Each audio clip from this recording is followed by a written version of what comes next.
دوسرا، کیونکہ آج کل معاملہ جو ہے وہ اس وقت بہت زیادہ آئینی عدالت کا بھی ہے۔ بلاول بھٹو زرداری کا خطاب کل بھی آپ نے سنا، آج بھی انہوں نے بلوچستان بار ایسوسی ایشن سے خطاب کیا۔ وہ ڈٹے ہوئے ہیں، اڑے ہوئے ہیں، اور وہ کہتے ہیں جی آئینی عدالت ہر حال میں بنے گی، اور وہ اس سے پیچھے ہٹنے کو اب تیار نہیں ہیں۔ اور ایک جملہ انہوں نے بولا بلاول بھٹو زرداری نے، اشارہ عدلیہ کی طرف تھا، انہوں نے کہا کہ آپ وزیر اعظم کو نکال دیں اور ہم چوں بھی نہ کر سکیں، یہ نہیں ہونا چاہیے کہ ججز ہی بیٹھ کر ججز کی اپوائنٹمنٹ جو ہے وہ کر لیں، تو اس میں تبدیلی آنی چاہیے، یعنی کہ وہ پارلیمانی جو ججز کمیٹی ہے اس کو وہ بااختیار بنانا چاہتے ہیں۔ لو جی، اسی کے تناظر میں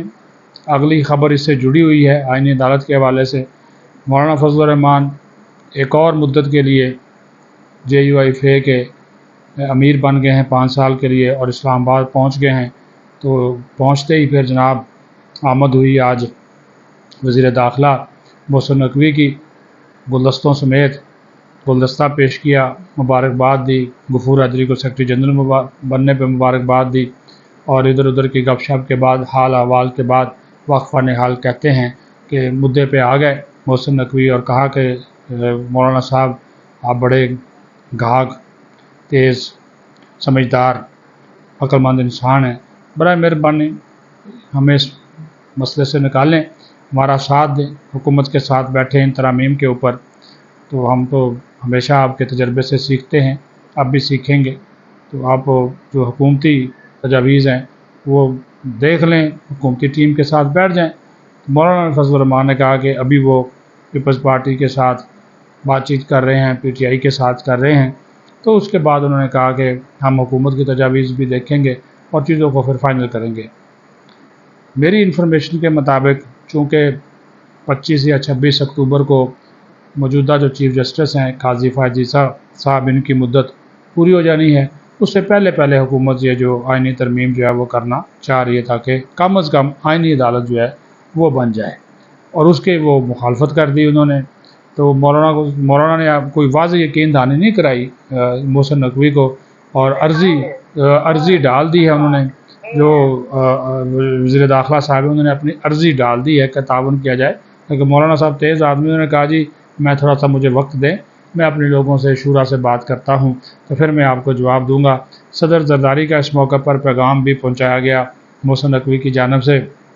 اور آئندہ چند روز میں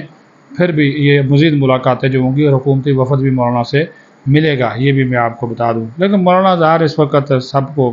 مولانا کا جو ٹرک ہے نا اس وقت، اس ٹرک کے پیچھے سب بھاگ رہے ہیں۔ اب وہ کون جو ہے وہ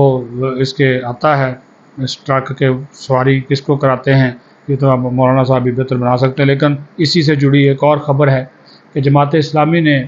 کسی بھی آئینی پیکج کی مخالفت کا اعلان کرتے ہوئے ملین مارچ کا اعلان کیا ہے،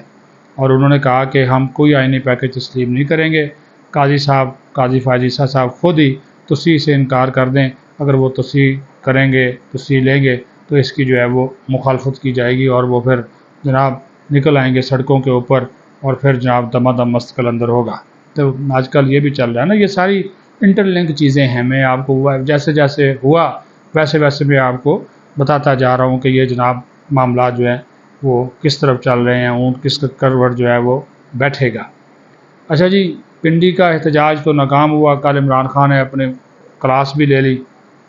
ورکر سے وہ خوش ہوئے، قیادت کو سنا دیں، بیرسٹر گوہر کو بزدل قرار دے دیا، ڈرپوک قرار دیا، شام کو وہ مکر گئے کہ میں نے ایسی کوئی بات نہیں کی، وہ ان کا ایک وتیرہ ہے۔ لیکن اب جناب یہ جو وکلا کا احتجاج سپریم کورٹ کے باہر ہوا تھا، وہ بھی چونکہ ناکام ہوا، تو جو پارٹی کا سیکرٹری جنرل ہے سلمان اکرم راجہ، وہ اس کی انکوائری کا مطالبہ کر رہا ہے کہ اتنے کم لوگ کیوں نہیں آئے، میڈیا میں ہماری واٹ لگی ہوئی ہے، لوگوں میں جاگنسائی ہوئی ہے کہ چند درجن لوگ ہیں، اور اتنے لوگ تو وہ کسی نے مثال دی تھی کہ وہ جناب وہ دھوپ سبزی میں سردی ہو نا، تو وہ انگیٹھی ہوتی ہے تو اس کے ارد گرد آگ سینکنے کے لیے بیٹھے ہوتے ہیں۔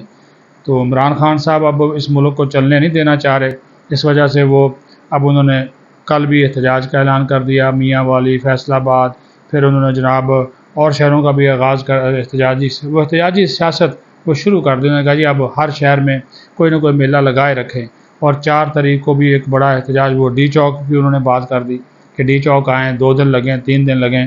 تو لیکن دوسری طرف ادھر تو پہلے ہی دفعہ 144 لگی ہوئی ہے. اب پنجاب حکومت نے وہ فیصل آباد میں بھی، میاں والی میں بھی، جہاں جہاں انہوں نے احتجاج کرنا ہے وہاں پہ بھی انہوں نے جناب وہ لگا دی ہے، 144 جو ہے وہ لگا دی ہے. تو یہ بات جو صورتحال اب زیادہ، کیونکہ فرسٹریشن بڑھ گئی ہے، تناؤ بہت بڑھ گیا ہے عمران خان کے نا. وہ ایک وقت میں ایک بات کرتا ہے، دوسرے وقت میں دوسری بات، بہت ذرا فرسٹریٹڈ ہو چکا ہے. اور اس کی فرسٹریشن کی سب سے بڑی وجہ یہ ہے، وہ ہے اس کی بیوی بشرا بی بی، جو اس کی مرشد بھی ہے.